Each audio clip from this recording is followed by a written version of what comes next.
despite the inclement weather experienced throughout the country, Ficksburg is another part in the Eastern Free State where the weather is excruciatingly cold, and we came this side hoping that we'll get a glimpse of snow, but that is not to be. But I can easily tell you that it is extremely cold. But to give us a sense of the municipality, the Setsoto municipality, what sort of measures do they have to ensure that should anything, a worst case scenario happen, the municipality, what is it that they have in store to ensure that they are able to activate their action so that they help those who find themselves stranded? We've got the mayor of Setsoto, Sipati Mbiwe.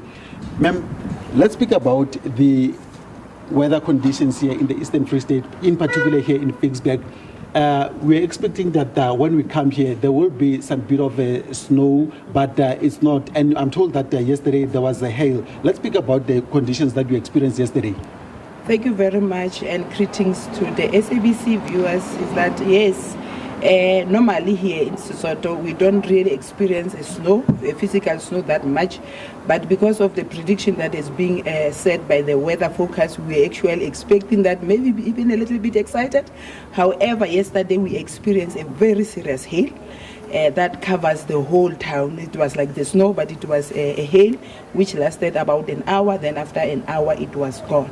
However, this morning we wake up to a very extremely cold weather like we normally get. Actually, by this time we know that the mountains in the Soto area, there will be a serious snow where we are now receiving the cold air from that area.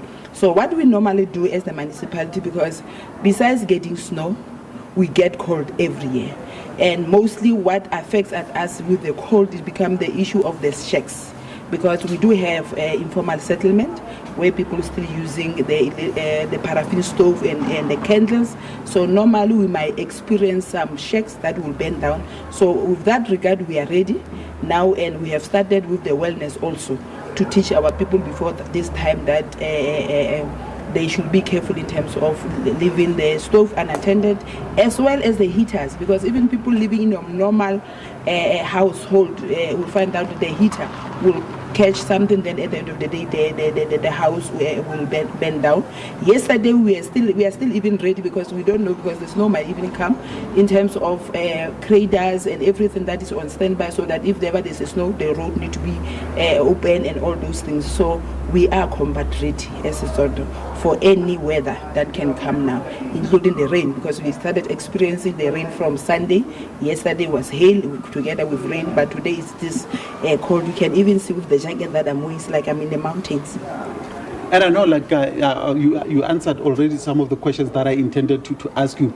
Normally, when it's like this, you'd find that some of the poor people that we find in the street, those who are, we can say, homeless.